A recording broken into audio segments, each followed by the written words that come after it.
pio. Kume, jebo obori ti mene. Opa, kume, a kad bi ja malo uključio svoju onu, znaš, pa ovako, opa. Kume. Hoćeš piti, kume? Hoćeš piti, kume?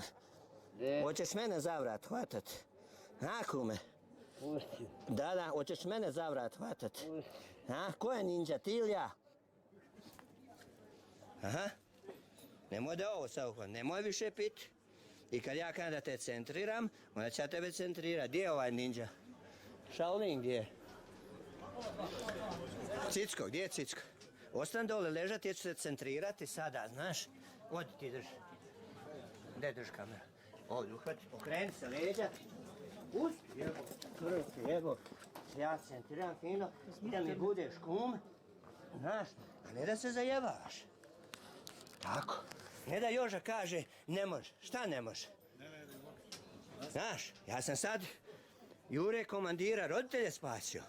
Jer nisam htio otići jer može puknuti drugi moženi.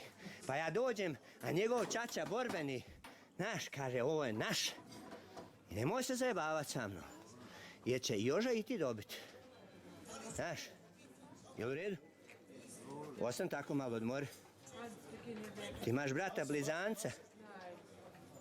blizanca. Uspješan momak konobar, tamo bari strankinje, ima ženu, ima vrt, ima sve. U tebe tamo kuruzi neokopani. Sad sam prošao gore. Zašto ne kopaš kuruzi one? Sam piješ, jebote, frajivo te jebo. Dobit ćete vi svi, on na čelu.